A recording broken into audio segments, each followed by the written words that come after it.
आज बनवत आहे कारल्याची भाजी। हे 1 पाव कारले घेतलेले आहे, कोवळे कोवळे, जरड असेल तर बिया काढून घ्या। आणि 2 मोठे कांदे घेतलेले आहे। तिखट, मीठ, हळद आणि गूळ बस। पातेलं गरम करायला ठेवलेलं आहे।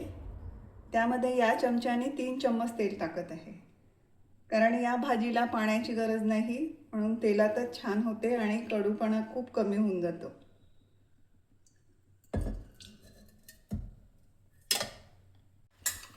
तेल तापलेलं आहे। मी प्रथम कांदे टाकत आहे।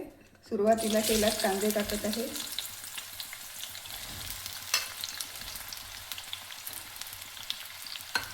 आणि हे तेलात 1-2 मिनिटं होऊ द्यायचे, नंतर कांदे टाकायचे।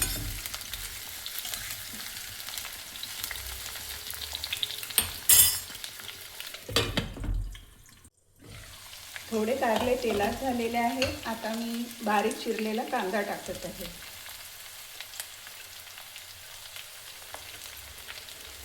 आणि हे सोबतच तेलात होऊ द्यायचे।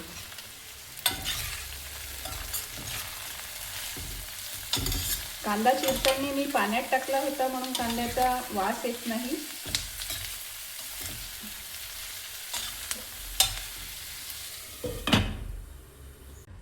हे लवकर शिजावे म्हणून मी याच्यामध्ये मीठ टाकत आहे।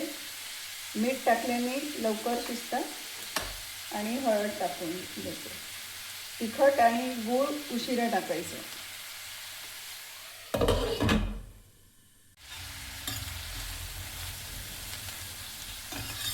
आणि हे सगळं मंद आचेवरती होऊ द्यायचं। गॅस एकदम कमी ठेवायचा, म्हणजे सावकाश आणि चांगले होतात।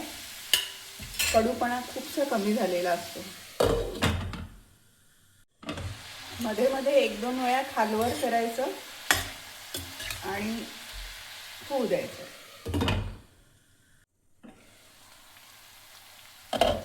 आता टाकत आहे, हे होत आलेले आहेत छान गुलाबीसर आणि कारले पण आपोआप शिजत आहे। त्या मीठ टाकल्यामुळे लवकर होते भाजी। आणि आता टाकत आहे मी तिखट। तुमच्या चवीप्रमाणे टाका, तुम्हाला जास्ती तिखट पाहिजे असेल तर तुम्ही टाकू शकता। मी 1 चम्मच आणि थोडं टाकत आहे। नंतर टाकत आहे गूळ। हा सुद्धा चवीप्रमाणे, मी तर थोडंसंच टाकते। तुम्हाला गोड पाहिजे असेल तर पण ती आपोआपच कमी गोड मध्येच चांगली वाटते, कारण तेलात कारले झाल्यामुळे त्याचा कडूपणा कमी झालेला आहे।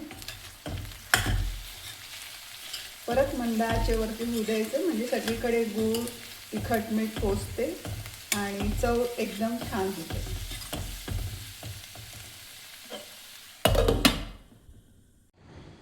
चविष्ट अशी कारल्याची भाजी तयार आहे। कडू लागत नाही, नक्की करून बघा, आवडेल तुम्हाला सुद्धा।